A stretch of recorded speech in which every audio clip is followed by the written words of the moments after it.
Pandav one में रहकर अपने दुख के दिन काट रहे थे, परंतु दुर्योधन और उनकी खलमंडली उनके विनाश की बातें सोच रही थी।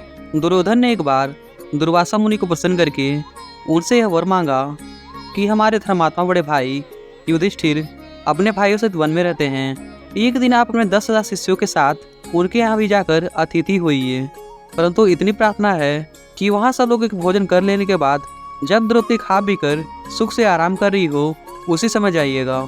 दुर्योधन ने दुष्ट मंडली की सलाह से यह सोचा कि द्रौपदी के खा लेने के बाद उस दिन के लिए सूर्य के दिए हुए पात्र से अन्न नहीं मिलेगा। इसे दुर्वासा ऋषि कोप में आकर पांडवों को शाप देकर भस्म कर डालेंगे और इस प्रकार आसानी से उनका काम हो जाएगा।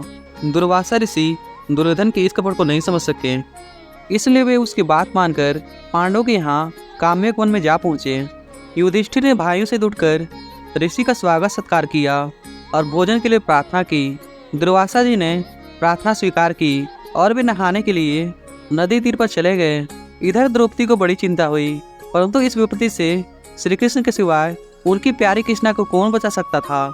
उसने भगवान का स्मरण करते हुए कहा, हे कृष्ण, हे गोपाल, हे शरणागत वत्सल, अब इस विपत्ति से तुम ही बचा सकते हो।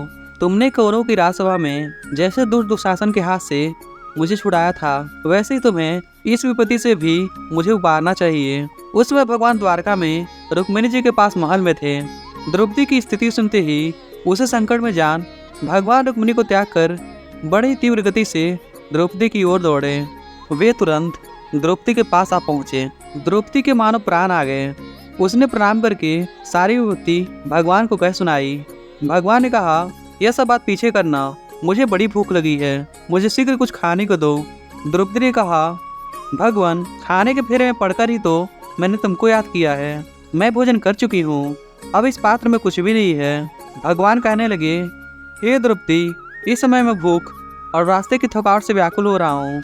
यह मेरे साथ विनोद का समय नहीं है। जल्दी जाओ और सूर्य का दिया हुआ बर्तन लाकर मुझे दिखलाओ। बेचारी द्रौपदी क्या करती, पात्र लाकर सामने रख दिया। भगवान ने तीक्ष्ण दृष्टि से देखा और एक साग का पत्ता ढूंढ निकाला। भगवान बोले, तुम तो कह रही थी कि कुछ नहीं है, इस पत्ते से तो त्रिभुवन तीर्थ हो जाएगा। फिर भगवान ने पत्ता उठाकर अपने मुंह में डालकर कहा, इस पत्ते से सारे विश्व की आत्मा तृप्त हो जाएं। और साथ ही सहदेव से कहा कि जाओ ऋषियों को भोजन के लिए बुला लाओ। उधर नदी के तट पर दूसरा ही गुल खिल रहा था। स्नान करते करते ही ऋषियों के पेट फूल गए और डकारें आने लगी थी। शिष्यों ने दुर्वासा से कहा, महाराज, हमारा तो गले तक पेट भर गया है, वहाँ जाकर हम क्या खाएंगे। दुर्वासा जी की भी यही दशा थी। वे बोले, भैया भागो यहाँ से जल्दी।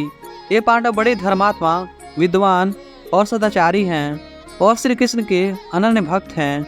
वे चाहें तो हमें वैसे ही भस्म कर सकते हैं जैसे रुई के ढेर को आग। श्री कृष्ण के शरणागतों से मुझे बड़ा भारी डर लगता है। दुर्वासा के यह वचन सुनकर शिष्य मंडली वहाँ से भाग गई। सहदेव को वहाँ पर खोजने पर कोई न मिला। अब भगवान ने पांडव से और द्रौपदी से कहा, अब मुझे द्वारका जाने दो। तुम लोग धर्मात्मा हो, जो कोई निरंतर धर्म करने वाला है उन्हें कभी दुख नहीं होता।